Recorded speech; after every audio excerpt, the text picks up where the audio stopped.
back to the channel. It's Risky, and today I'm going to further the rock that we made in 3ds Max. As you can see, it is not very detailed.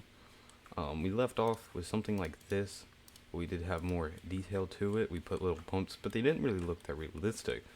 So today we're going to further upon this rock, make it less from a blob and more into an actual rock with more details such as crevices, and yeah. So first thing we want to do is we had our edit poly, right? And then we had our turbo smooth and then our smooth modifier. What I've done off camera is added another turbo smooth modifier and a smooth modifier. So what we want to do is we're going to add another edit poly modifier right below the turbo smooth modifier and the smooth modifier. So to do this, we're going to go to edit poly. I'm going to hit space, search, edit poly. And we're going to drag it down right to here. I'm going to unhide our turbo smooth and our smooth modifier. Just like that. And now as you can see, when you select one poly, it selects 4 of them because we have the turbo smooth. You have it off, it selects 1.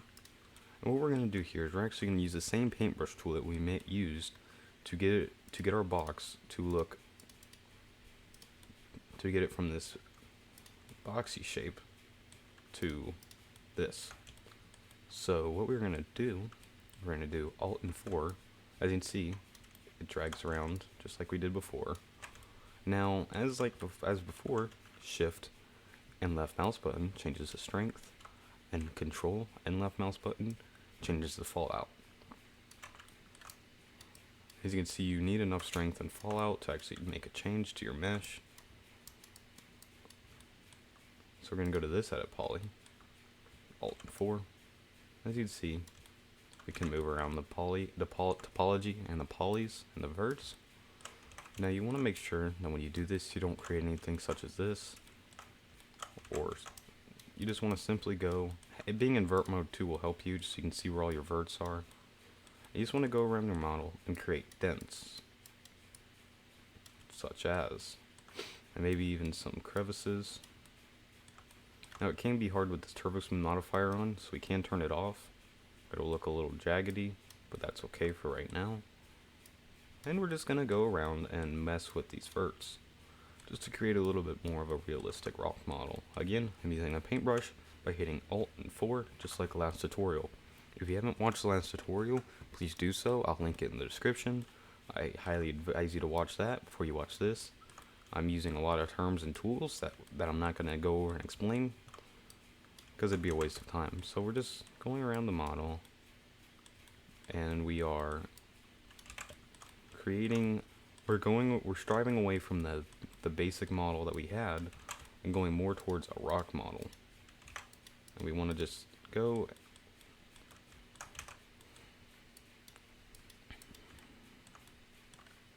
now to see our results. We can turn on the turbo smooth modifier, and this is what we have so far.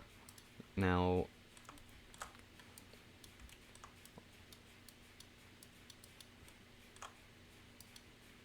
turn on your turbo smooth modifier and you see that. So don't be afraid to make some jagged edges, just as long as they're not overlapping, because the turbo smooth modifier will smooth them out in a pretty intense way. The first turbo smooth modifier is an irritation of 2, and the second one is an irritation of 1. As you can see, we're just going to keep going around, smoothing out, getting all these edges in. You turn it on, so we have a nice little curve right here that'd be realistic. And as you can see, the turbo smooth modifier does a great job of smoothing that out to make it a little bump. It may look a little weird, it does, but it also helps us with our curved quads. As you can see right there, that is not a flat quad. And it fixes that issue.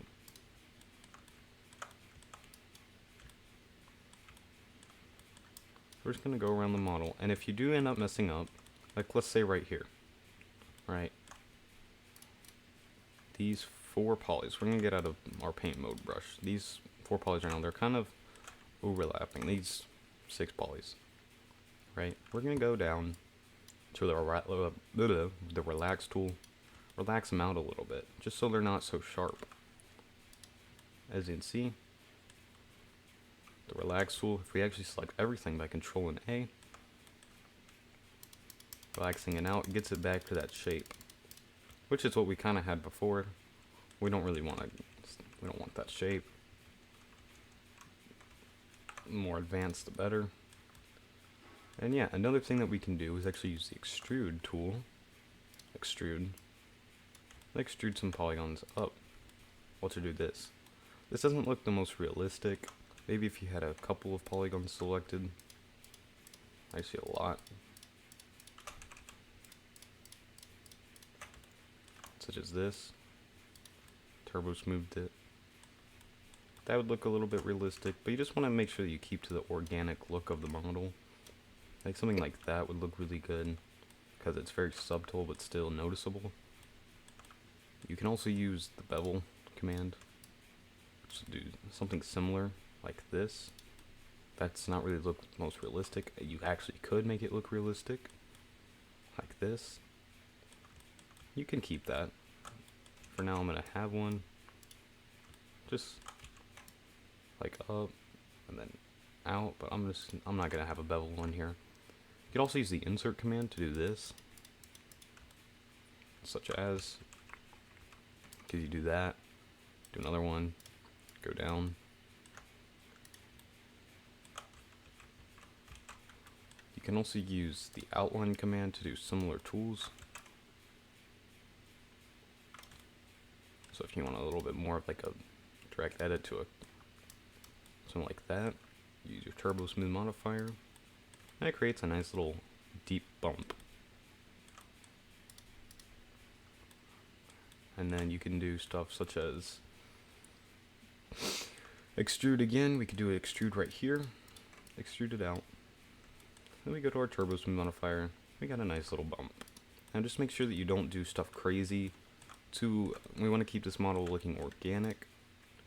So just make sure that you're striving from that.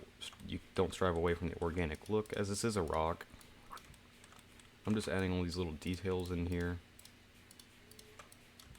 as you can see. And now our rock looks much more of an advanced rock than it was before. Please like the video if you learned something. Maybe even subscribe. If you need any tips, I can try to make a tutorial on it. And yeah, thanks for watching. I'm Risky.